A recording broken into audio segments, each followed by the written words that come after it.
Buenas tardes, soy la directora de la institución. Bienvenidos a la institución libre de enseñanza. Con este acto inauguramos nosotros también el curso académico.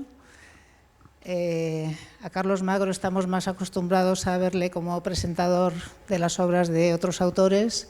En este caso se trata de una obra suya y de Tiscar Lara, así que enhorabuena a los dos por esta publicación y enhorabuena también por tratar un tema tan complejo como el de la inteligencia artificial, que seguramente todavía tendrá que dar mucho que hablar. Muchas gracias también a Pepe Cerezo por acompañarnos en esta presentación. Y solo recordarles que el próximo jueves tenemos otra presentación de otro libro que supongo que será también del mayor interés. Por mi parte nada más. Pepe, tienes la palabra. Muchísimas gracias.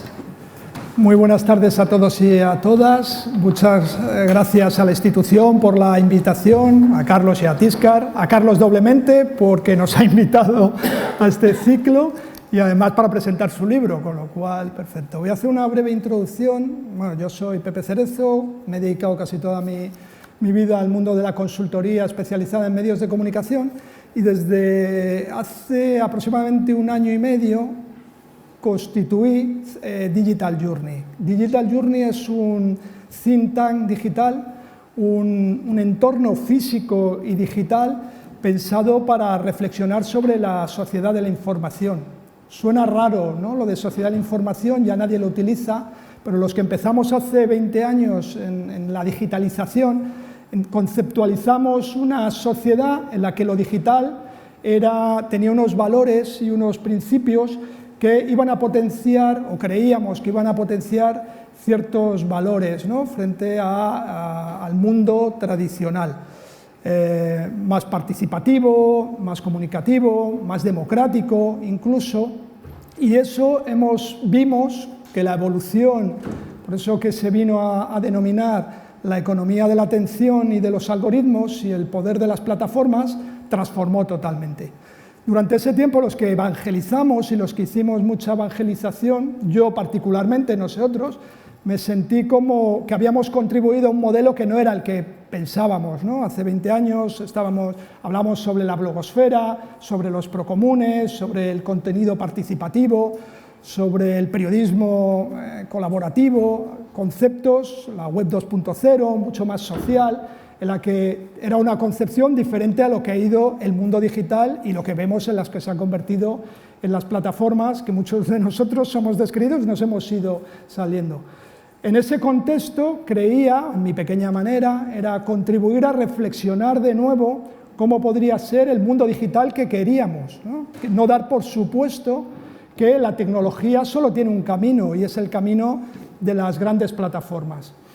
En esa reflexión surge crear esto que es un think tank, un centro de pensamiento, de debate, fuera de Madrid, en un pueblecito cerca de Sigüenza, aunque es digital también, pero ahí es como una conceptualización también de temas que me interesaban. En esos temas, el primer libro que presentamos precisamente en Sigüenza hace ahora 1 año era sobre el impacto de la IA en el mundo de la comunicación, porque era el mundo de donde yo venía, pero había un aspecto también de todo esto, y hablamos siempre, ¿no?, la educación, ¿no? Se resolverá el tema del odio con la educación, se resolverá el tema de cualquier tema, era como siempre si hay más educación, y no es verdad, ¿no? Tenemos que replantear qué es verdaderamente la educación, y ahí llega la inteligencia artificial generativa. Llevábamos mucho tiempo hablando de la IA simbólica, pero lleva la generativa que revoluciona aún más. Y nuevamente empiezan a aparecer los mismos discursos que aparecían cuando las redes sociales, esto nos va a salvar, o el iPad, ¿no?, nos va a salvar, esto es la nueva frontera que nos va a hacer a todos fantásticos, y empezamos a percibir que no, que se empiezan a producir los mismos errores, ¿no? El poder de las plataformas, el poder de solo unos ciertos agentes que no van en la línea que yo concibo de democratización, de sociedades abiertas, etcétera. Un discurso que ahora parece muy anticuado, ¿no?, pero que yo quiero seguir potenciando desde el punto de vista que participo. Y por eso contribuyo a gente que creo que tiene esa misma mirada y esa misma visión. El mundo de la comunicación, con gente de la comunicación, y a Carlos y Tíscar, que nos conocemos hace muchísimos años y que hemos participado en el libro de la blogosfera, en todo ese mundo de hace 20, 25 años, que era un poco idílico y un poco naif seguramente, pero que mantenemos ese espíritu de reflexión, de debate, de voces críticas, y así nace, y así les propongo aproximadamente hace un año, hacer un libro sobre el impacto de la inteligencia artificial, entre comillas generativa, aunque es completa, ¿no?, sobre el mundo de la educación, de una forma muy amplia. Y proponemos un libro que sea lo más crítico en el sentido positivo, o sea, una visión crítica de qué impacta, para lo bueno y para lo malo, ¿no?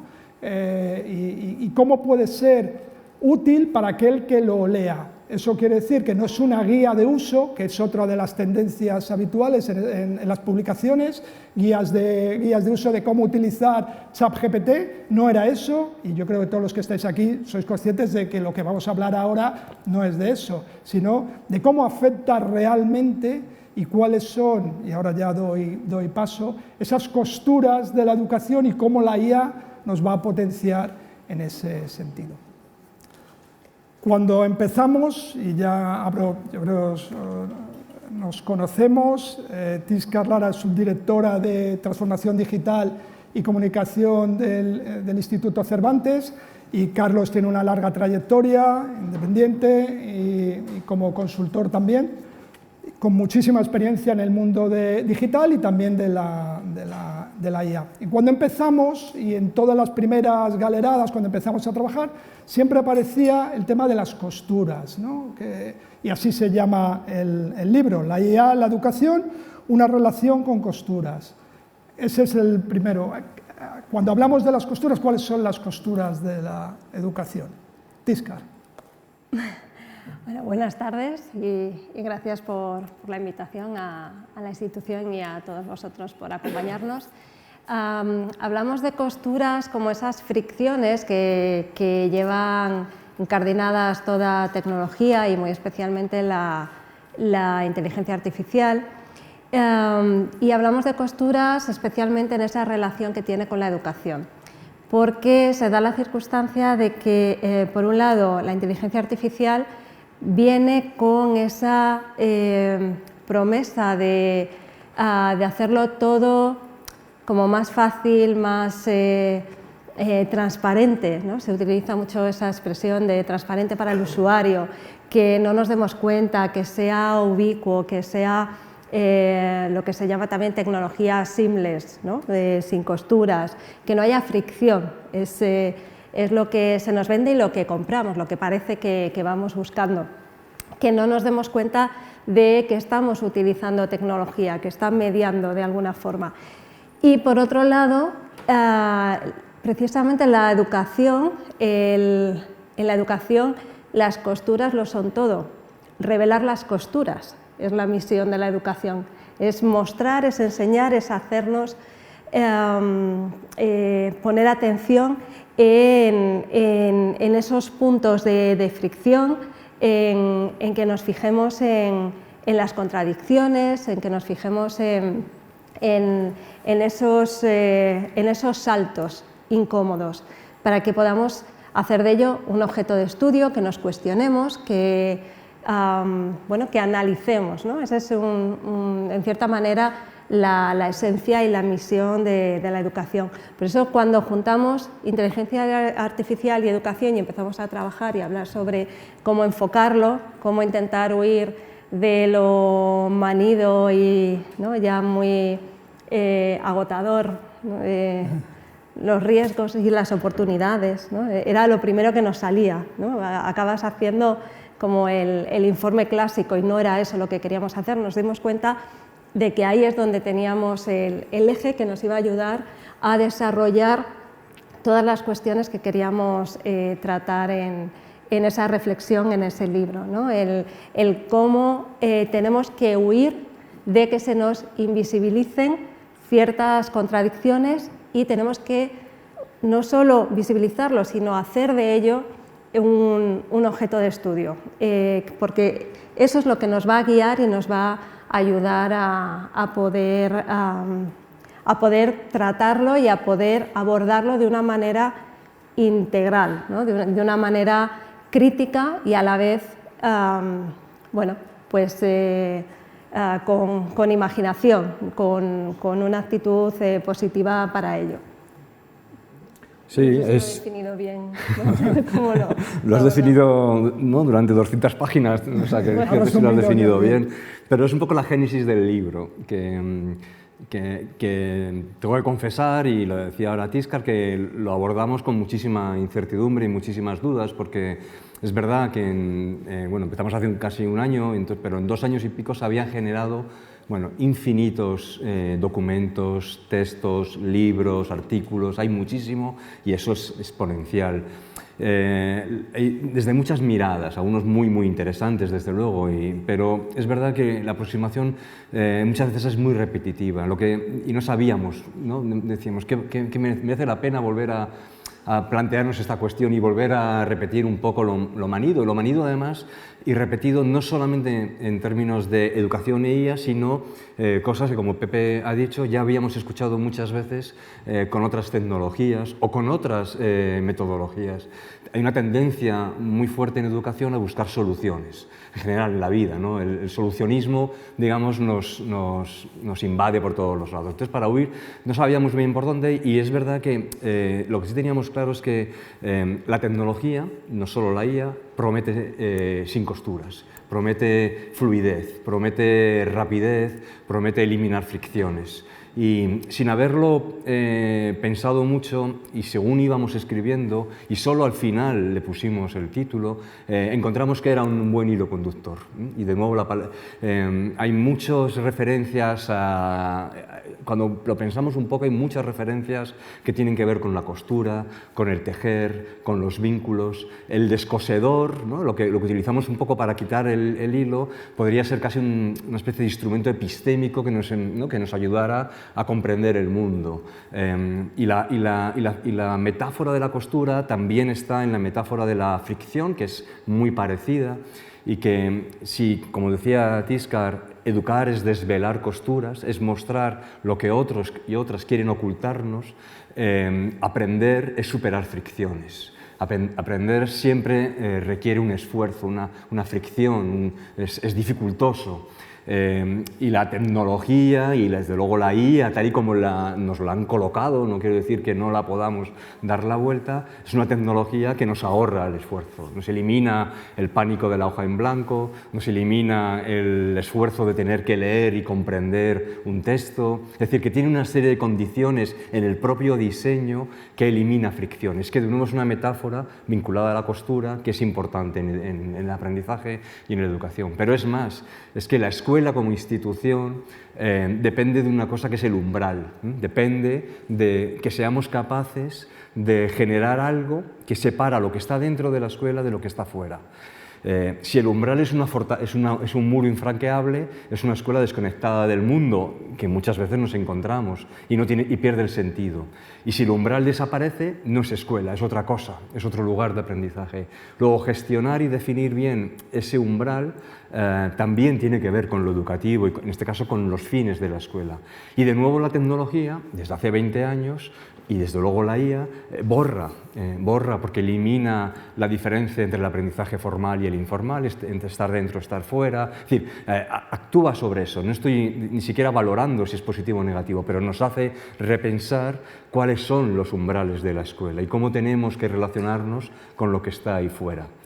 Insisto, sin levantar un muro, sin darle la espalda. Luego veis que la metáfora bueno, está por todos los lados y nos parecía que era suficientemente poderosa para empezar a pensar cuál es esta relación entre la inteligencia artificial y la educación, o el aprendizaje, o la escuela, ¿no? como queramos verlo. Le dimos muchas vueltas y yo creo que lo habéis resumido muy bien, ¿no? Y ese mundo entre lo físico y lo digital, ¿no? Que se entreveía con las costuras, que creo que era muy interesante. Otra de las tesis, y ahora lo abrimos el debate, era que la tecnología, la IA, no es tan revolucionaria en el sentido de cambio o no va a solucionar los problemas de la educación, sino que es un espejo en el que se puede ver, ¿no? Sí, de hecho creo que está en el resumen, ¿no? Sí, en el resumen original. Bueno, un poco con una intención provocadora, ¿no? Decir, no, la IA no va a revolucionar la educación, ¿no? Como una toma de entrada. Sí, una postura. Ahí lo que queremos decir y desarrollamos en el libro es que, por supuesto, no lo va a revolucionar por sí sola y porque sí. O sea, revolucionar en el sentido, o sea, nos cuestionamos qué esperamos como revolución. O sea, revolucionar el qué y para qué, ¿no? Porque luego está, ¿no?, la revolución silenciosa que pasa de manera desatendida. Pero si lo que proyectamos o esperamos de la IA es que venga a solucionar los problemas de la educación, primero tenemos que consensuar de qué problemas estamos hablando, porque si no, cada uno pues, pensamos en un tipo de revolución muy distinta. O sea, por un lado, por sí misma no es una solución, no es una solución, sino que puede ser incluso muy contraproducente, puede ser un acelerador de un sistema que está herido, que está pendiente de una evolución propia. Puede ser un acelerador de su propia, de su propia destrucción, ¿no? Y es un poco lo que venimos a trabajar ahí. Y nos preguntamos cuál es la innovación, cuál es la revolución pendiente de la educación. Y ahí hablamos de, por un lado, la necesidad de cuestionarnos cómo trabajamos el modelo competencial, ¿no? El modelo de las competencias de proceso y resultado, o sea, dónde estamos poniendo el peso, y también nos cuestionamos el modelo de evaluación. O sea, ¿a qué llamamos evaluación? Estamos confundiendo evaluación con calificación, cómo enseñamos, qué enseñamos y cómo demostramos que se ha aprendido eso que queríamos que se aprendiera. Entonces, si a eso le aplicamos IA de una manera desatendida y totalmente despreocupada, lo que estamos haciendo es acelerar esa propia debilidad, porque estamos poniendo el peso otra vez más en el producto final, en el resultado, y estamos poniendo el peso otra vez en la calificación, en el aprobar, ¿no?, por encima del aprender. Entonces, como digo, es un catalizador. ¿Tiene que ser así? No tiene que ser necesariamente así si nos damos cuenta de cómo se está aplicando en esa dirección.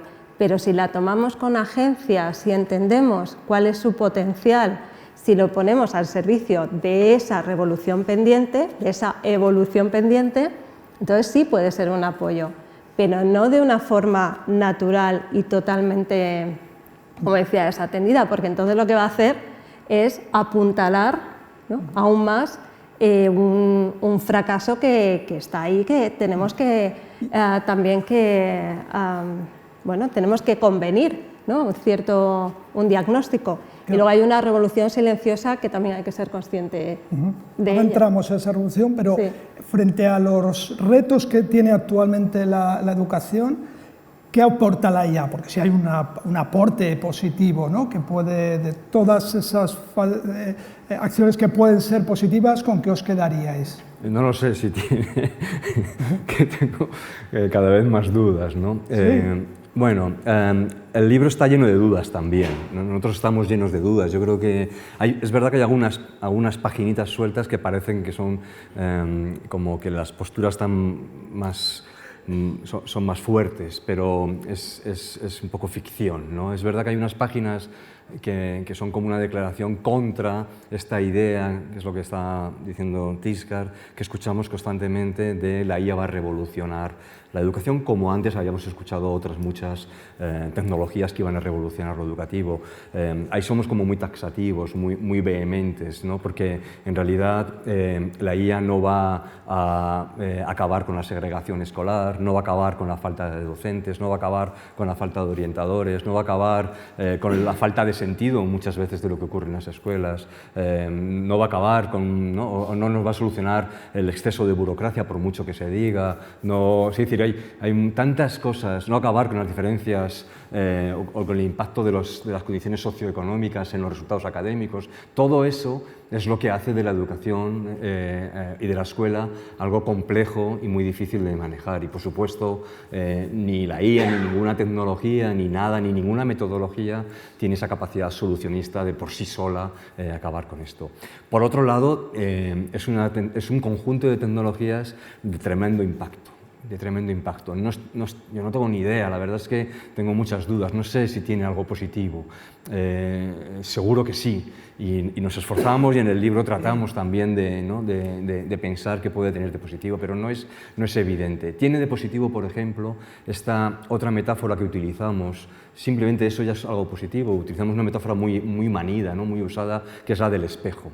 Y tiene de positivo esta idea de que la IA nos refleja lo que somos y cómo actuamos y qué sistema educativo tenemos y qué metodología utilizamos y qué tipo de evaluación hacemos en el aula y cómo es nuestro centro, cómo son los vínculos, cómo son las relaciones. Todo eso nos lo muestra de alguna manera porque es muy dura, ¿no? Mostrándonos la imagen real de lo que hacemos, no de lo que decimos que hacemos, sino de aquello que realmente hacemos. Y eso tiene que ver con lo que decía Tiscar, tiene que ver fundamentalmente con que en un sistema educativo y en una manera de educar que está desde siempre en un proceso de transformación, pero que nunca termina de transformarse, que llevamos décadas intentando, y lo ha dicho Tiscar muy bien, pasar de una educación enfocadísima en el resultado a una educación que ponga en valor los procesos, ¿no? Y eso tiene que ver con la evaluación, pero con muchísimas otras cosas, con el currículum, con qué es importante, con qué valoramos. Bueno, como esa transformación no la hemos terminado de hacer, seguimos teniendo una educación excesivamente centrada en los resultados, en el final, en superar, no sé, pensar en el bachillerato, pensar en pasar en los aprobados, en las repeticiones, es decir, pensar en cómo los estudiantes desde muy pequeñitos van desarrollando una lógica del resultado, ¿no? De, oye, me han pedido esto, no me importa para nada, sino que yo lo entrego, lo hago lo más rápido posible. Bueno, en este escenario es una tecnología que es realmente una tormenta perfecta, porque es muy difícil de controlar. Y eso tiene que ver, entonces, con esta otra revolución que está sucediendo, porque mientras que nosotros estamos aquí hablando como adultos y llevamos 3 años pensando como docentes, como sistemas, como escuelas, cómo hacer de esto algo educativo, cómo hacer de esto algo ético, mientras tanto, la generalización del uso de la IA por todos nosotros, pero desde luego por nuestros estudiantes también como personas, la generación es tremenda. Y no tenemos cifras exactamente, pero yo ahora leía un informe de Estados Unidos, del Pew Research Center, especializado en digitalización desde hace más de 20 y tantos años, y hablaban del 90% de adolescentes utilizándolo en el día a día, para estudiar, para resolver un problema, para una consulta, para una duda, para interaccionar con algo, porque no tengo con quién hablar. Usos tremendamente, muy variados. Esta revolución silenciosa, porque de alguna manera está sucediendo un poco al margen de las decisiones que nosotros estamos tomando, es la que nos va a marcar, nos va a marcar la realidad escolar, por ejemplo, en este curso, y sobre la que tenemos que tomar medidas si es que somos capaces. ¿Para qué? Pues para hacer lo que decía Pepe, hacer de una tecnología que, desde nuestro punto de vista, es antieducativa, por diseño en este momento, hacerla educativa, porque es potentísima también, porque es fascinante, ¿no? O sea, porque es realmente revolucionaria en el sentido de que pero tal y como está diseñada en estos momentos y por quien está controlada, esas grandes corporaciones que tienen, ¿no? es una tecnología antieducativa que entra en un sistema, insisto, muy orientado al resultado final y, por tanto, lo que es esperable es una tormenta perfecta. Lo que es esperable es un refuerzo de lo peor que queríamos eliminar de la educación. Luego, bueno, es decir, moviéndonos con todas estas incertidumbres, lo que sí que tenemos muy claro es que tenemos que tomárnosla muy en serio. Y todos y todas, desde el primer día, tenemos que hacer lo que podamos. Abrir conversaciones con nuestros estudiantes, abrir conversaciones con nuestros compañeros y compañeras en las aulas, pensar desde arriba qué tipo de cosas podemos hacer para encarar un desafío enorme en estos momentos. Quiero aclarar que aunque la primera, o sea, que es un libro que presenta muchas dudas, también da respuestas. O sea, sí. y de hecho, yo al principio, cuando leí la primera versión, las 30, 40 primeras páginas, pues, les dije que yo que seáis críticos, pero parece, o sea, era como muy disruptivo en el sentido de que ponía a reflexionar, ponía en revisión esa ola en la que estábamos viviendo, pero creo que luego, a medida que va, y lo hemos visto ahora lo que comentabais los dos, a medida que profundizamos vemos también que tiene un lado muy positivo, desde un punto de vista que sirve como espejo, como esa reflexión, y también dais soluciones o líneas, como es lo de la alfabetización crítica, ¿no? Que creo que vale para la IA, pero vale también uno de los errores que hemos hecho con la digitalización en su sentido, que era meternos todos en la digitalización sin esa visión y ese conocimiento crítico, que creo que es uno de los pilares del libro, que creo que hablé en muchas líneas. Si podéis desarrollar un poco esa visión de la alfabetización crítica. Sí, no solo es una ayuda, sino que es la herramienta necesaria, fundamental, que no nace ahora con esta problemática de la IA, por supuesto. Todo esto hay que verlo en secuencia, como una necesidad, como digo, nuclear, ¿no? Ya veníamos hablando de alfabetización con toda la irrupción de Internet, pero mucho antes hablábamos de alfabetización mediática también en las anteriores décadas, y esto es un paso más que lo hace todavía mucho más complejo, ¿no? La necesidad se ha transformado en el concepto de competencia digital, pero venimos a decir lo mismo, se ponga el apellido que se ponga, es esa necesidad de tener esos elementos, esa capacidad para poder analizar, para poder desarrollar el pensamiento crítico, para tener los filtros y el entrenamiento necesario para poder enfrentarnos a la IA y a lo que venga dentro de 2 años y dentro de 5. Es la esencia también del ser humano, son esas competencias fundamentales que necesitamos para poder abordar y para poder tomar distancia, ¿no? Con todas estas tecnologías que cada vez son mucho más inmersivas, que apelan mucho más a lo emocional, que son, que nos atraviesan, ¿no? por defecto, porque está en todas partes y porque nos cuesta mucho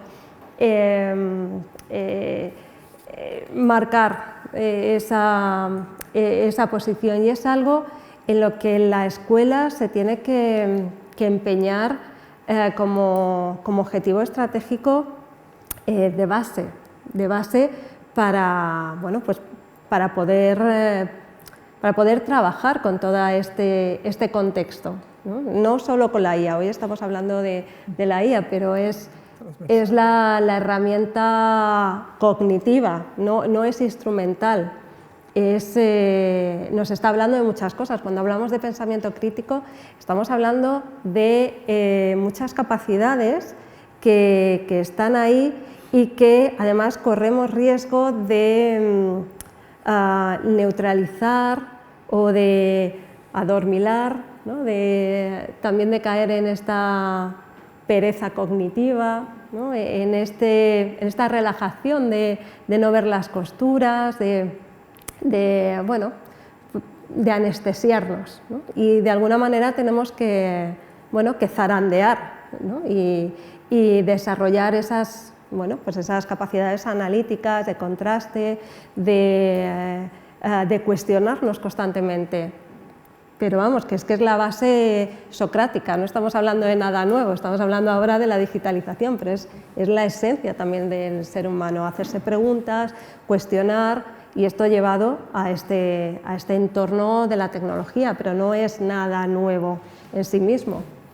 Sí, con la tecnología educativa, o sea, este conglomerado de tecnologías que metemos dentro de lo que llamamos EdTech, ¿no? Tecnología educativa, que ahora está también tan cuestionado desde muchos ámbitos, también los de la gestión educativa. Hemos cometido el error, o sea, hay como un doble error. Por un lado, llevamos 20 años que hay una competencia digital que nosotros añadimos, y la mayoría de las personas, que es una competencia crítica, ¿no? sobre lo digital, sobre la tecnología, que hay que desarrollar en la escuela, que por supuesto no se ha desarrollado, porque como con otras competencias, al no estar, y esto es un problema, ¿no? de los currículums, de un montón de cosas, pero aquí hay gente que sabe más que yo, pero no se ha desarrollado esa competencia crítica sobre el uso de la tecnología. Lo que ha pasado es que tenemos ahora generaciones con más de 30, personas con más de 30 años haciendo unos usos, ¿no? y unos malos usos y creyéndose cosas en lo digital tremendamente, ¿no? Impresionante. Entre otros, nosotros, seguramente, muchos de los que estamos aquí. Al mismo tiempo, hemos estado como muy obsesionados en pensar si la tecnología nos ayudaba a enseñar y aprender mejor. ¿No? Si era una herramienta que nos permitía, como vendían, ¿no? las empresas, enseñar y aprender mejor. Y puede que sí, de hecho hay muchos casos en los que la tecnología nos ayuda a aprender mejor o a enseñar mejor. Lo que ocurre con la IA es que no es una EdTech. Es que, y empezamos, yo creo que ya nos salimos de eso, ¿no? Pero empezamos desde el mundo educativo empezamos a pensarla como si fuese otra EdTech más, una tecnología que nos podía, pensábamos, o dificultar o ayudar a aprender y a enseñar mejor. Si tú la miras así, la estás mirando como una herramienta, como un instrumento, como algo más o menos. Y esto es un error grandísimo porque si es algo la inteligencia artificial es algo que está, como decía un poco Tiscar, rodeando, ¿no? y reconfigurando toda nuestra vida, a nivel epistémico, a nivel cognitivo, a nivel antropológico, a nivel de relaciones. Es decir, y esto ya ha pasado con otras, o sea, amplía, digamos, la transformación que lo digital había hecho de nuestra manera de estar en el mundo. Nos relacionamos todos y todas ya de manera distinta a como hacíamos antes, pensamos qué es conocimiento y qué no es conocimiento de una manera distinta, damos valor como si fuese, ¿no? Un valor epistémico a algo que unas infraestructuras, insisto, dominadas por grandes tecnológicas, nos dicen que, ¿no? O sea, nos lo diseñan para que eso tenga un cierto valor. Es decir, que hay que entender la IA como digamos, medio ambiente en el que tenemos que vivir. Y entonces, en ese sentido, es cuando de nuevo cobra muchísima importancia, no tanto volver a preguntarnos cómo enseñar o aprender con inteligencia artificial, que puede ser una derivada, como cómo enseñar y aprender sobre inteligencia artificial, cómo enseñar y aprender a vivir con inteligencia artificial, que es lo que nos está demandando, digamos, todo el mundo. Porque cuando tenemos, y ahora pienso en los que habitan la escuela, ¿no? Los niños y adolescentes que habitan la escuela con 12, 13, 14, 15, 16, 17 años, en el fondo lo que están esperando de nosotros es que les ayudemos a entender cómo vivir con este tipo de herramientas que ellos mismos saben que les atajan tecnológicamente los esfuerzos, que, ¿no?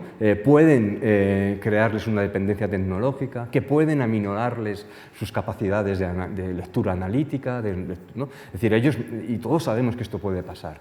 Al mismo tiempo pueden ampliar Pero para que puedan ampliar necesitamos haber, ¿no?, construido unas, digamos, unas bases cognitivas y de desarrollo de las personas que son precisamente las que desarrolla, entre otras instituciones, la escuela, y que necesitan mucho tiempo y que estas tecnologías ponen en riesgo en este momento. Luego estamos en esta disyuntiva y lo que decías, ¿qué es lo positivo? No sé muy bien lo que es, pero lo que sí sabemos es lo que no podemos hacer. Lo que no podemos hacer es ignorar este tema. Lo que no podemos hacer es que esa revolución siga siendo silenciosa. Es que dentro de las aulas, y esto ya sé que es de nuevo una sobrecarga más a los docentes y a las escuelas, pero lo que no podemos hacer es pensar que eso pasa a las afueras de la escuela. Porque eso pasa en todo, ¿no? Y insisto, los grandes usos que se están haciendo de la IA a veces son, bueno, pues yo tengo una duda y le consulto.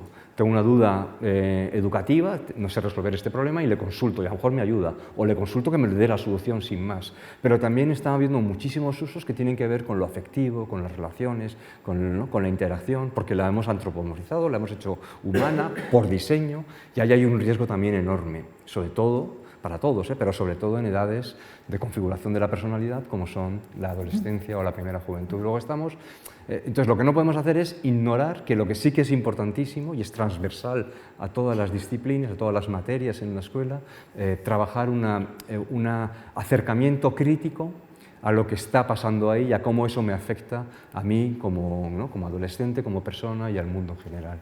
Pero precisamente esa transversalidad ha sido en parte causa de que no se haya trabajado bien la competencia digital. Así como decimos, no es nada nuevo y además está desarrollado, tenemos buenos marcos, lo tenemos en la normativa educativa, la importancia de la competencia digital, que se tiene que trabajar, pero de una manera transversal. Y al ser de todos no es de nadie, ¿no? Al final, en el aula, en el currículo, es bueno, algo como que todos tienen que tocar un poquito y con hacerlo de siempre, pero hacerlo en el ordenador, pues ya parece que cumplimos, ¿no?, la rúbrica de... Y además trabajamos la competencia digital con esto. Y no es así, o sea, estamos hablando de un nivel superior, de tomarnos en serio, que hay que trabajarlo para decodificar esa caja negra también, ¿no? Esto que pensamos de la inteligencia artificial como algo que el oráculo, ¿no?, de Delfos, esa entrada input-output maravilloso que se usa como buscador y que ya lo que te dé es maravilloso también, que todo es correcto, ¿no?, que toda solución que salga de ahí, pues todo eso hay que trabajarlo, hay que demostrar que es una máquina de probabilidad, es una máquina matemática, que tiene sus errores, que tiene sus sesgos, todo eso hay que llevarlo al aula, o sea, hay que llevarlo y trabajarlo de forma específica, no hacer el ejercicio de la materia que sea consultando a ChatGPT, eso ya implica que estás trabajando la inteligencia artificial, no, tienes que traer esas costuras, esas contradicciones, esa problemática, tienes que hacer de ella un tema a trabajar, buscar dinámicas para llevarlo, para poder ejercitar esa distancia crítica. O sea, lo tienes que desarrollar de manera expresa y eso es, en cierta manera, lo que queremos o en lo que queremos alertar. Y para eso hay que dedicarle tiempo y también hay que contaminarse con la tecnología, ¿no? En ese sentido, Tiscar, perdona que me interrumpa, sí, perdona, porque es que me estaba viniendo a la cabeza, hay otra promesa, y me pongo en el lado del educador, que es la de la productividad, ¿no? Que la IA te va a ahorrar tiempo, va a mejorar, tú vas a poderte ir antes, y lo que estamos viendo es que no, que necesita mucha dedicación, mucho tiempo, ¿no? Y otra promesa, y ahí os dejo que la desarrolláis, es una cierta crítica a ese mantra de la personalización, ¿no? Que nos lleva a una individualización máxima que a lo mejor no es buena tampoco para la educación. Sí, o sea, la IA, al menos en estos primeros años, ha reproducido los imaginarios que ya traíamos, ¿no? Y había dos que eran clarísimos, que han repetido constantemente en los últimos 20-25 años. Tiene que ver uno con la digitalización, véase la IA ahora, como es una herramienta de productividad, que lo es, evidentemente, va a dar tiempo, ¿no? Va a liberar tiempo a los docentes, que es precisamente lo que no tienen, y les va a liberar tiempo para poderse ocupar de lo importante. Esta es la primera, ¿no? El primer mantra. Evidentemente, todos que estamos aquí, que llevamos unos cuantos años ya trabajando en el mundo digital y que algunos pudimos trabajar en el mundo analógico, sabemos que no hemos ganado tiempo.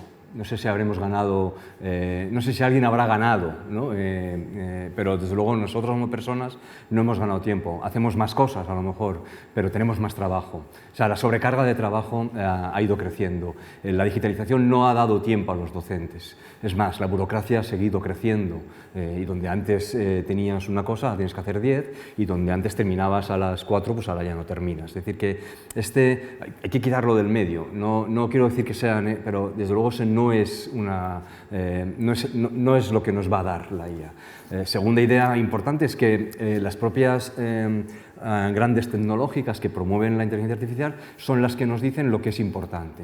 Y esto es una cosa un poco sospechosa, ¿no? Porque yo diría, bueno, imaginemos que nos da tiempo para dedicarme a lo importante. Bueno, seamos nosotros los que decidimos qué es lo importante de mi trabajo. A mí cuando me dicen, y fue lo primero que escuchamos mucho, que las IAs nos iban a ayudar a programar, a planificar, a hacer las programaciones de aula, yo no soy docente, pero estoy muy dentro del aula, luego espiritualmente. Digo, a mí esto me asusta, porque si algo es importante de la tarea docente es planificar lo que voy a hacer en el aula. Es el momento, quizá uno de los momentos más importantes. Luego saldrá lo que sea, pero la planificación no es el documento burocrático que alguien me pide, es una parte importantísima de la enseñanza. Si hay otra, y la otra que nos decían es, te va a liberar de la evaluación, que no sé, ¿a quién ha pensado que la evaluación era una carga horrible que habría, ¿no? Y lo mismo, la evaluación es probablemente, junto con la planificación, el otro elemento importante de la enseñanza. Otra cosa es que hagamos unas malas evaluaciones, o hagamos una evaluación que es puramente burocrática, o hagamos una evaluación que es ¿no? tan sumativa que no vale para nada, que desincentiva. Pero la evaluación bien entendida, o sea, el dar una retroalimentación, el entender lo que está pasando, el acompañar en un proceso de aprendizaje, que es lo que es la evaluación, es un elemento fundamental. Luego, ojo con esto de me va a liberar tiempo para dedicarme a lo importante, y lo que no es importante son, por ejemplo, la evaluación y la planificación, que creo que son, es decir, decidamos nosotros qué es lo importante. Y la otra idea que se ha vendido con la tecnología es llevamos personalizando la educación también muchos años, primero con algunas metodologías, pero desde luego con muchas tecnologías. Y es una idea y la personalización en el fondo es atender a un malestar de la escuela, porque la escuela lo que tiene es diversidad. Muchísima diversidad en las aulas, y eso hace de la enseñanza algo muy complejo, tremendamente complejo. Una diversidad disparada en estos momentos en unas aulas que siguen estando disparadas en las ratios. Sigue habiendo 35 estudiantes en las aulas. Entonces, claro que es un malestar. No es personalizar, lo que yo quiero es poder, ¿no? saberme los nombres de mis estudiantes y poder un poco saber qué hay detrás de esa mochila, es decir, que eso es una necesidad de los docentes. Por eso, claro, entra el solucionismo tecnológico y me dice, no, esto me va a ayudar a personalizar, a atender las diferencias. Lo que hemos visto hasta ahora es que esa manera, como la tecnología soluciona la complejidad de la diversidad, es individualizando. Es más, es estandarizando, no personaliza, sino que estandariza, porque lo que me hace es que me trocea mucho algo de manera que, bueno, pues yo te doy este caminito, te lo vas haciendo tú solo, o sea, quiere decir pero en el fondo no entramos en un verdadero proceso de personalización, que por otro lado es un concepto extraño, ¿no? Yo creo, y lo que hace es un proceso más bien de individualización y de estandarización de la enseñanza, justo lo contrario de lo que queremos. De nuevo, insistir un poco en la idea de la educación bancaria, ¿no? que nos decía Freire. Luego, de nuevo, es simplemente lo que hacemos. Esto no quiere decir que no podamos usar las tecnologías para atender mejor la diversidad, y de hecho se hace. pero ojo con discursos tan vacíos, ¿no? y que se repiten tantas veces. Y en el libro, que tampoco es que nos cebemos mucho, pero sí intentamos, esta idea de las costuras, mostrar estas costuras tan mal cosidas, ¿no? que ya aburren, ¿no? y que cualquiera que se dedica a esto y cualquiera que está en un aula pues sabe que esto son palabras que no significan nada, ¿no? Y esto es un poco lo que también tratamos de, ¿no? que nos paremos a pensar un poco más allá de los discursos ¿no? estos que simplifican una realidad que es compleja. O sea, estos discursos simplifican y ese no es el camino, evidentemente. Y hay otras dos que, también por complementar lo que dice Carlos, otras dos falsas promesas o promesas problemáticas que vemos en el discurso dominante sobre las mejoras, ¿no? las oportunidades que nos trae la IA, que es por un lado el de la eficiencia, ¿no? y el de la automatización, que claro, llevados al plano de la educación pues también nos genera, ¿no? Mucha tensión, porque ¿qué es ser más eficiente en educación? ¿No? ¿Qué es la eficiencia en educación? No es una fábrica, no es un proceso de estandarización, ¿no? de que todos los tornillos tengan que salir iguales, no hay un proceso de calidad para medir esa... No debe haberlo, ¿no? Al final los hay y son muy cuestionables. Pero esto enlaza con lo que decíamos al principio, ¿no? La reflexión sobre el para qué de la educación, qué es lo que queremos conseguir, que todos salgan, ¿no? y terminen y hagan los mismos trabajos, seguimos poniéndole el foco al resultado, ¿no? a ese producto final, que es el que vamos a evaluar, o empezamos a pensar en formas creativas de desarrollar los procesos. ¿Qué es lo que nos interesa? ¿Qué es lo que nos interesa? Que, como decía una profesora que citamos en el libro, decía, yo no encargo a mis estudiantes que hagan resúmenes o abstract o porque el mundo necesite más, ¿no? Más resúmenes de nada. No, es porque yo creo que ellos necesitan pasar por el proceso de leer, comprender, analizar, sintetizar, escoger, ¿no? seleccionar por qué esto y no lo otro y tener una propuesta propia, ¿no? Porque necesito que pase por ese gimnasio, necesito que haga ese tránsito. No el resultado en sí que sea perfecto, pero si tú lo que estás evaluando es solo el resultado, entonces estás falseando todo el sistema. Por eso, ¿qué es la eficiencia en educación? Pues tenemos que cuestionarlo seriamente. Y la automatización, el uso, que también es lo que, bueno, pues lo que más genera titulares, ¿no? De cómo nos pueden engañar nuestros alumnos utilizando una IA, o cómo utilizar una IA para darnos cuenta de si nos ha engañado, ¿no? Nuestro alumno, pues también es parte de toda esta estupidez colectiva que estamos viviendo, ¿no? Del traje del emperador, de todos pretendiendo, ¿no? que podemos aparentar, que podemos engañar, cuando nos estamos engañando a nosotros mismos, porque nos estamos quitando la oportunidad de hacer ese recorrido, de aprender. Nos estamos, tanto como alumnos que queremos engañar al profesor, cuando nos estamos nosotros engañando a nosotros mismos, porque no estamos haciendo ese desarrollo. Y del propio profesor, que también juega eso, ¿no? Con sus propias, o el investigador, lo estamos viendo, ¿no? Todo lo que va saliendo con las publicaciones académicas también. Es todos jugando aquí a ver quién, ¿no? quién no se da cuenta de que el otro le miente. Es totalmente delirante. Entonces, automatizar el qué, que no pase por nosotros la experiencia del aprendizaje, ¿no? de lo que vamos a desarrollar y absorber, pues es que, claro, hay que tener mucho cuidado en delegar. ¿Qué es lo que delegamos a la máquina? Si delegamos lo importante, entonces nos quedamos vacíos.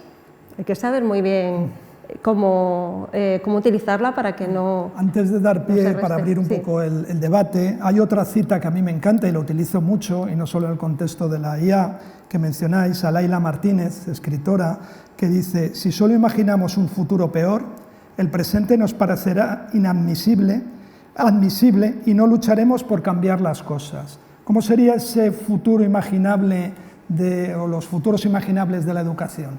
Sí, bueno, esta cita que nos gusta mucho, efectivamente, y que también recorre un poco el espíritu del libro y que tiene que ver fundamentalmente con esta batalla por la imaginación en la que estamos, ¿no? La IA que nos rodea en estos momentos es una IA diseñada de una manera específica por unas grandes corporaciones. Es un modelo de IA.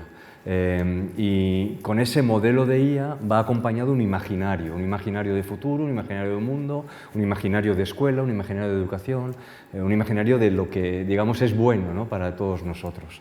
La escuela tiene un papel en el mundo que a veces es molesto, porque tiene que jugar un doble papel. Por un lado, es verdad que no puede dar la espalda a la sociedad y al mundo, y de alguna manera tiene que ayudar a que las personas que están en la escuela formándose sean capaces de ¿no?, insertarse en el mundo, ¿no?, y adaptarse un poco al mundo. Pero la escuela también tiene un papel importantísimo, cada vez más desde mi punto de vista, como un lugar de resistencia, como un lugar que se opone a ciertas cosas del mundo que no nos gustan. Y entonces la cita de Laia y esto que os decía de la batalla por los imaginarios tiene que ver con esto, cómo somos capaces de, desde la escuela, ¿no?, recuperar la imaginación no solo para imaginar otro mundo, no solo para imaginar otra educación, no solo para imaginar otra escuela, sino también, ¿por qué no?, para imaginar otra tecnología o para imaginar otro tipo de inteligencia artificial. ¿Por qué la inteligencia artificial tiene que ser la que Google, ¿no?, Microsoft, Anthropic, ¿no?, nos ponen como? ¿Por qué no puede haber otro tipo de inteligencia artificial que por diseño no sea extractivista, no trabaje contra los derechos laborales, no acabe con el planeta, no nos meta en un riesgo en estos momentos de pérdida de capacidades cognitivas en etapas de formación? Es decir, entonces esta es un poco la idea, ¿no?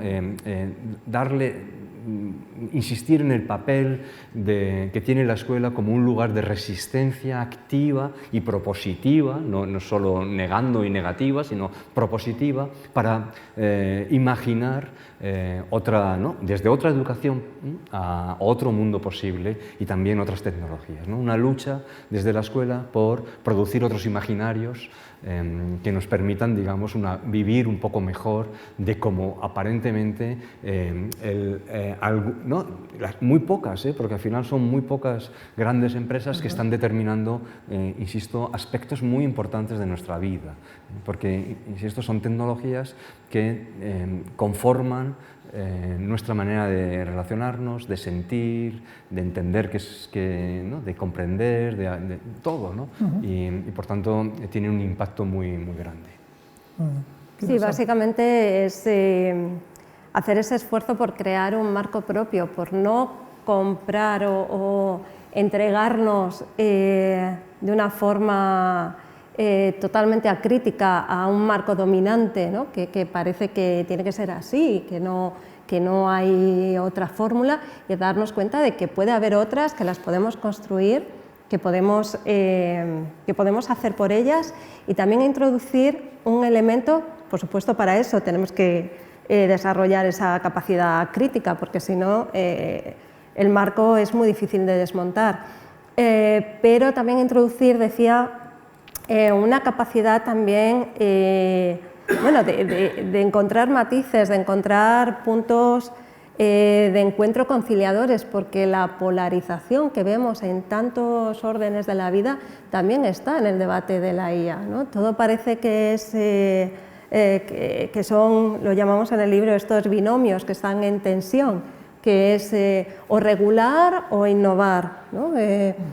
Abierto contra cerrado, progreso contra sostenibilidad, como si no hubiera... Intermedio. Sí, como que no hay intermedios, que tienes que estar escogiendo entre dominar o ser dominado, ¿no? Coger el tren, porque si no es que ya es el fin del mundo y tienes que coger el tren con todos los vagones y no hay capacidad de agencia, ¿no? Propia como sociedad. Y es un poco a lo que queremos llevar el debate, el ser capaces de descomponer esos miedos también, esos pánicos morales que vienen y de trocear esa caja negra y bueno, pues abrirle pequeñas ventanas, porque así podremos de alguna forma abordar el problema, ¿no? Troceándolo y viendo pues que tiene, bueno, pues que es un prisma con muchos vértices y que hay que hacerlo de forma colectiva, porque si lo miramos de manera aislada, pues caemos bueno, pues en una entrega mucho más desarmada, ¿no? Y por eso tiene que ser una cuestión Pues si os social. parece, Sí. abrimos el debate, si queréis participar, preguntas, comentarios, a medida de lo posible concretar preguntas, como veáis.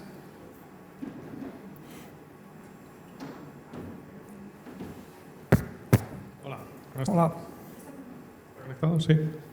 Bueno, quería daros la enhorabuena a los dos por el libro y a ti, Pepe, por ser tan valiente de publicar algo así, porque hoy día pues, hay que tener mucho valor para hacer esto. Más que una pregunta, os voy a hacer una reflexión sobre esto último que habéis comentado ahora. Voy a responder a la pregunta que has hecho, Carlos, respecto a por qué no otra IA que no sea la que nos están vendiendo. Pues porque no hay otra. Porque la gente que está haciendo esto, que es la gente que está poniendo los recursos y echando hasta el último resto, son los norteamericanos y los chinos y van en una dirección muy concreta. Y todo esto que estáis hablando pues no es importante, no es interesante porque no va orientado a los resultados, que es a donde vamos orientados últimamente en todo, ¿no? Entonces, habéis hablado de muchas cosas aquí muy interesantes. Me quedo con algunos conceptos, sobre todo el tema del proceso, uniéndolo a la educación y al aprendizaje. Aquí el proceso es prácticamente irrelevante. Mientras vaya todo orientado a un resultado, donde la evaluación es que saques una nota, el proceso da igual. Pero es que viene dando igual en los últimos 50 años. Aquí la IA no ha significado nada. La IA es una herramienta, pero es una herramienta que, bueno, discrepo un poco contigo, Tiscar, creo que es la mayor revolución prácticamente de la historia de la humanidad. Ha habido muchas herramientas que han significado grandes impulsos, pues, la rueda, la polea, la imprenta, en fin, muchas de ellas, pero ha habido otras herramientas que no han sido tan constructivas, que han sido las armas. Las armas, pues, primero con la edad del hierro, después, no sé, la pólvora, la fusión del átomo. Siempre se ha producido una revolución cuando ha habido un arma potente. ¿Y el arma es buena o es mala? Yo creo que las armas no son ni buenas ni malas, es como la IA, es una herramienta.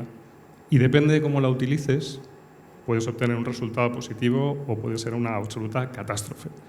Entonces, aquí el tema de la educación lo veo extremadamente complejo, porque cada vez se pone en manos de gente más joven una serie de elementos o de herramientas para facilitar la vida, para que sean más tontos, para que no tengan que trabajar, para que no tengan que esforzarse. Entonces, yo creo que la clave está en la evaluación. Si esa evaluación se hace con respecto a un proceso que has hecho recorrer al alumno, es cuando realmente estás haciendo que esa persona aprenda, que esa persona sea crítica, que esa persona tenga una capacidad de discernir, de opinar, de criticar. Mientras no se haga así, va a ser muy complicado. Y aquí mi experiencia, que me estoy metiendo bastante en este mundo por motivos profesionales, es que estamos empleando la gran mayoría de nuestros recursos en legislar y en controlar. Se han constituido consejos, comisiones, grupos de sabios, de expertos, en todas y cada una de las comunidades autónomas, pero nadie está haciendo nada. Estamos gastando nuestros recursos en eso, que no es nada. Yo estoy viendo muy poca gente en España, muy poca gente, y en Europa igual, trabajando en pro de lo que estáis haciendo vosotros, que es pensar cómo podemos adaptar esto. ¿Quieres comentar algo? No, en broma pensé que le decías que era un valiente, no por lanzarse que lo es, a editar un libro, sino por lanzarse a editar un libro con nosotros, ¿no? Yo pensé que iba por ahí el comentario, luego y me he respirado. Bueno, es que has dicho muchas cosas, cada una de ellas nos daría para mucho. Yo no sé nada, yo no soy un tecnólogo, no sé nada de qué posibilidades tenemos de tener otra IA. Lo que trato de leer mucho y sí que vemos un movimiento muy fuerte de científicos computacionales y de inteligencia artificial que llevan muchos años, muchas décadas trabajando, son muchos, y que están mostrando una voz muy crítica con el desarrollo concreto en el que estamos ahora. La de los transformers, la de la cantidad. Es decir, que hay evidentemente, todos los que habéis mirado un poco la historia de la IA habéis visto que tiene, ¿no?, como muchísimos caminos. Algunos caminos, como en cualquier evolución, no llegan a ningún lado, ¿no?, y se paran o se congelan o se quedan hibernados, ¿no?, que es un término que se utiliza en la IA mucho.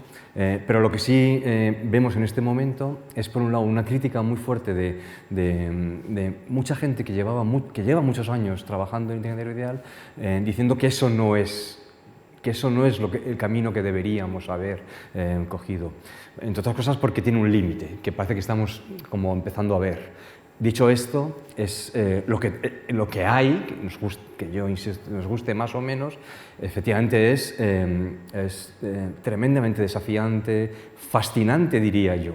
No somos ninguno unos negacionistas, ¿no?, sino que reconocemos que es tremendamente poderoso y potente, probablemente revolucionario, ¿no? El juego que hacemos en el libro es que es prácticamente las páginas más duras que planteamos, las demás son todas mucho más dubitativas, es negar la mayor de una nueva revolución sobre la educación, porque la educación tiene que ver con unas cuestiones que ni esta tecnología, ni ninguna tecnología, ni ninguna racionalidad concreta, ni ninguna metodología va a solucionar por sí sola. La educación es un sistema humano tremendamente complejo y, por tanto, simplificar la complejidad de esa actividad humana, que es probablemente de las más complejas que hay, pensando que una tecnología lo va a cambiar todo, es un poco el enfrentamiento que hacemos. No a cuestionar que la tecnología en sí misma, nos guste más o menos, o pensando como muchos científicos que a lo mejor había otro camino que podíamos haber seguido,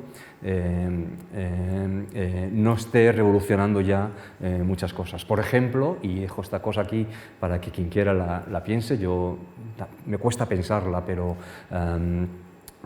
la inteligencia artificial, que la hemos diseñado como si fuera un humano y que tiene este efecto ELISA, ¿no?, este efecto que viene de la historia, que hace que las personas interaccionemos con ella como si fuese otro humano, una persona, ¿no?, que esa antropomorfización de la inteligencia artificial, que es tremendamente peligrosa por otro lado, ¿no?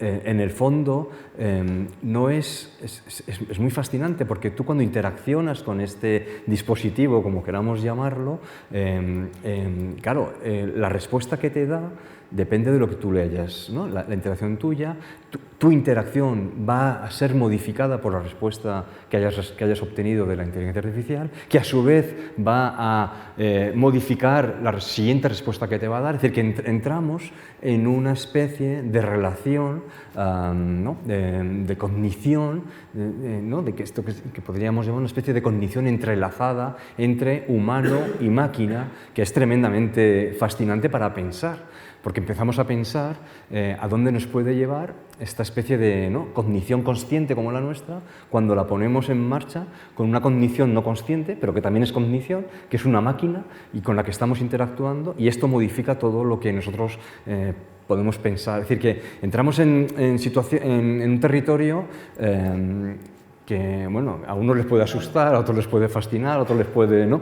Pero que hay que tener en cuenta, o sea, que sí que es revolucionario y que sí, ¿no?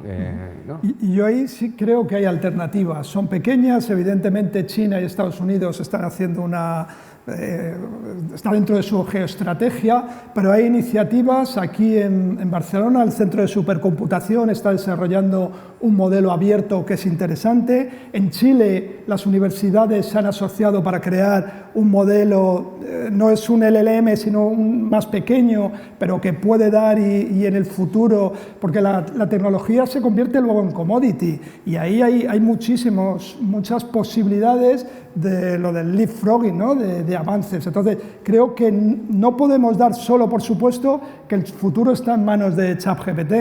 Entonces, Mistral, en Francia hay una iniciativa muy potente público-privada de un modelo abierto. Entonces, creo que hay ciertas alternativas que siempre están reducidas, pero esto no ha hecho más que empezar. Si creemos que hay alternativas, creo que hay posibilidad y que creo que no solo se regulariza en Europa hay mucha gente investigando y muy potente. Entonces, creo, evidentemente, no, es difícil de competir ahora mismo con el gobierno chino y con Estados Unidos, pero hay alternativas y creo que tenemos que ser conscientes de ellas.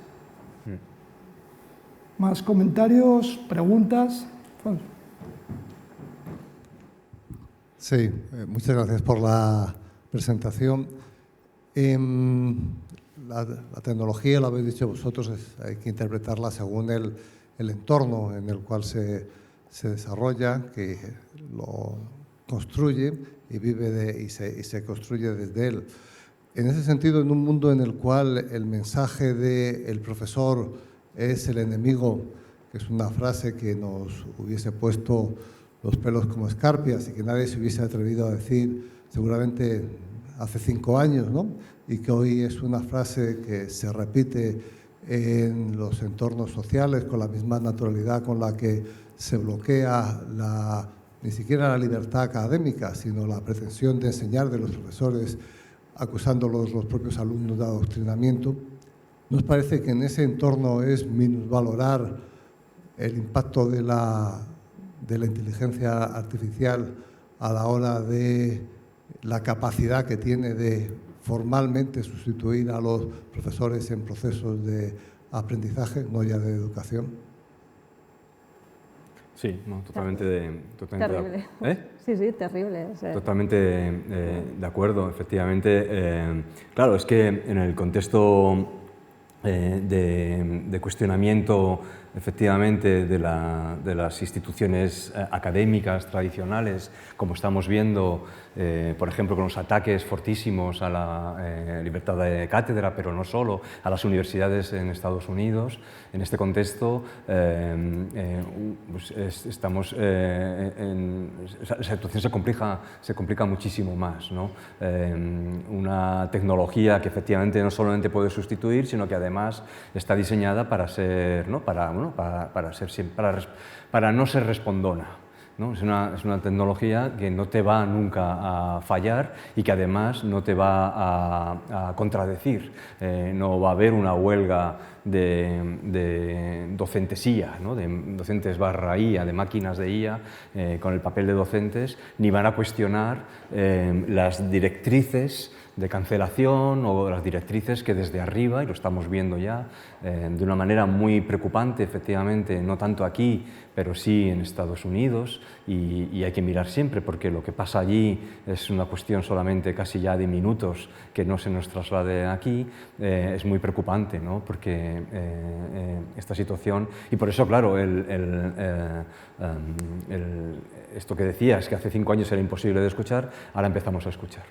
Empezamos a escuchar, y empezamos a escucharlo también aquí, ¿no? Cuando hablamos de escuelas que adoctrinan o cuando hablamos de, ¿no? docentes que adoctrinan. Es decir, de alguna manera se va colando y tenemos el escenario perfecto, ¿no? Está el campo de juego opuesto, porque tenemos, como tú dices bien, la tecnología preparada para entrar de emergencia a sustituir cuando haga falta, eliminamos y ya sustituimos y tendremos una educación que todos queremos, ¿no? Limpia, día, sin dificultades, sin nadie que proteste, 24/7, y muy alineada con el poder, porque puede que la IA se revuelva contra nosotros, como a veces, pero hasta ahora lo que estamos viendo es que la IA obedece a quien la diseña, obedece las pautas de diseño. Es verdad que puede, no sabemos las propiedades emergentes que puede tener, pero está obedeciendo a quien diseña. Por eso, un poco la crítica, es decir, hay que trabajar con lo que tenemos, esto es evidente, pero no hay que asumir que sea el único modelo. Y hay que pedir responsabilidades a quien por diseño está configurando la inteligencia artificial de una cierta manera, ¿no? Ahora me he salido un poco de tu... Pero sí, totalmente de acuerdo, o sea, que estamos en un escenario especialmente peligroso, porque la escuela y la academia y la universidad, como la hemos entendido, como un lugar, ¿no? Y como yo decía, de resistencia, de contestación, de crítica, de poner mirada crítica sobre lo que pasa en el mundo, empieza a ser cancelado de una manera muy preocupante en la mayor democracia, ¿no? que existe, ¿no? Y entonces, ojo, porque efectivamente no pinta muy bien. Y la brecha, yo añadiría, social y económica, ¿no? De la IA, la máquina, lo automatizado para pobres y la educación humana, ¿no? Con otro tipo de atención para quien se la puede pagar. O sea que también ahí tenemos un riesgo importante, no solo ideológico, sino también, como digo, social y económico importante. Pero sí partimos, Carlos lo ha dicho de alguna manera, pero yo enlazo con la primera intervención, de que si es una herramienta, es más que una herramienta, o sea, es un mundo, o sea, no sabemos ni cómo llamarlo, pero no es neutral, no es neutral, ¿no? Alfonso también lo ha dicho ahora, ¿no? Con la tecnología depende del torno y de cómo se programa, de cómo se diseña y no es neutral, ¿no? Tiene embebido pues, todo una cosmovisión y una manera, y eso es parte de lo que decimos que es importante, entenderla, decodificarla, comprenderla, por lo menos revelarla, ¿no? y poder entender qué tienes al otro lado, ¿no? Cómo se ha diseñado. ¿Y por qué? Este escenario, ya para terminar, una última pregunta. ¿Qué puede hacer, qué se puede recomendar a un profesor ante este escenario? ¿Cómo llevar la IA de una forma de esta alfabetización crítica que hablábamos? ¿Cómo creéis que puede aplicarlo mañana en sus clases? Pues yo, para no desbordarle, porque creo que está ya súper saturada, y esto puede parecer grande, intentaría simplificar, por lo menos por dar unos primeros pasos, en que se haga preguntas. Los primeros pasos no serían vete a un manual, a una guía rápida de cómo utilizar Gemini para, ¿no? Porque mira lo que ha sacado hace 15 días, o sea, no volvernos locos con la aplicación per se, que parece que es lo que necesitas, ¿no? Para ir al día siguiente al aula, como ya más alfabetizado, porque entendemos que no es eso lo importante, sino el que tenga esta preocupación o esta inquietud, que se haga preguntas de fondo de ¿para qué quiero yo emplear una tecnología de IA? ¿Qué quiero resolver? ¿A qué objetivo pedagógico, ¿no?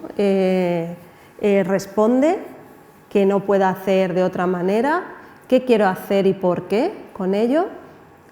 Que intente conocer un poco el entramado, ¿no? Esto que decimos de decodificar el sobre la IA y hacer sus propias pruebas, ¿no? Para ello, o sea, que tenga esa actitud de experimentación, ¿no? Para empezar a tomar esa distancia, ¿no? A sentirse más capacitado para aplicarlo de una manera más autónoma, con más agencia de sé lo que estoy haciendo y por qué lo estoy haciendo, ¿no? Y entonces ahí ya empezar a adentrarse, pero con un sentimiento de control, ¿no? Dentro de la dificultad de controlar, pero sí un poquito más empoderado, ¿no? Esta palabra que usamos también. Carlos, ¿quieres? Sí, no, quienes necesitan que alguien les acompañe son los estudiantes, urgente,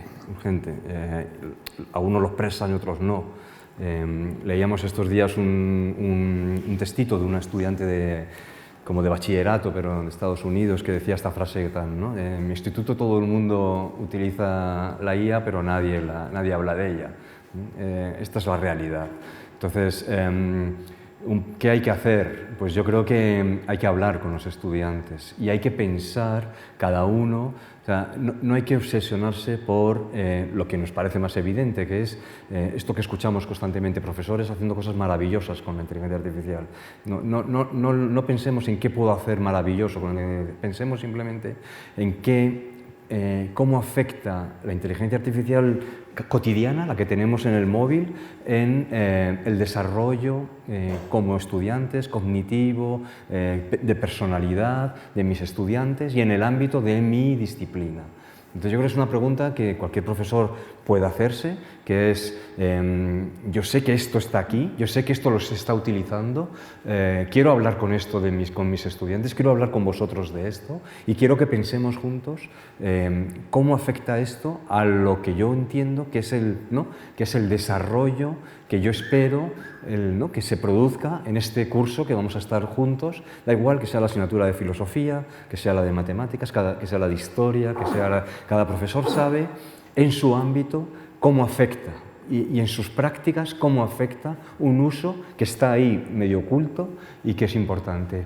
Si te pones a pensar, o sea, si eres un profesor de filosofía y tú le estás pidiendo que piensen sobre temas, que escriban textos, sabes que hay un riesgo muy grande a que ese pensamiento sobre esos temas esté delegado en una máquina y no sea... ¿Y tú por qué le pides que piensen sobre un tema? Tú sabes por qué les estás pidiendo eso y sabes que hay una máquina que hace eso automáticamente. Bueno, pues habrá que pensar, ¿no?, cómo hablo con mis estudiantes de qué se puede perder si yo delego, qué podemos ganar, cómo puedo traer a lo mejor cómo puedo utilizarla quizá, pero una utilización consciente, supervisada, que les ayude a utilizarla bien. Es decir, que es hacerse preguntas en mi día a día, en mis prácticas, con lo que yo trato de trabajar con mis estudiantes, cómo este dispositivo, que todos sabemos cómo funciona porque está por todos los lados, es dificilísimo evitarlo, puede afectar y tratar de darle un poco la vuelta.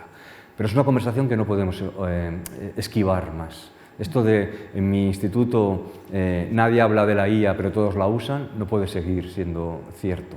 Pueden ser que todos la usen, pero también debería ser que todos hablamos de lo que está pasando, porque si no, es como el chiste que Afonso nos ha contado unas veces, es como la lucha libre esta mexicana o americana, que todos sabemos que es una ficción, ¿no? Ni hay golpes, ni hay nada, pero todos, ¿no? Bueno, el público, los propios, ¿no? O sea, hacemos una ficción, ¿no?, de algo que sabemos que es todo falso. Esto es lo que no puede ser.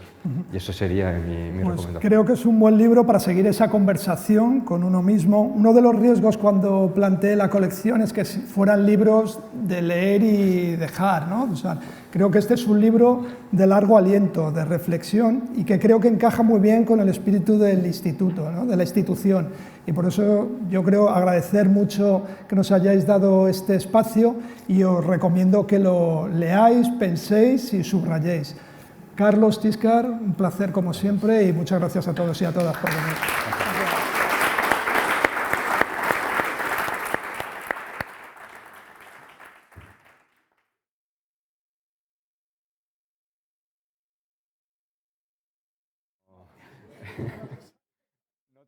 No han llegado, estaban pedidas.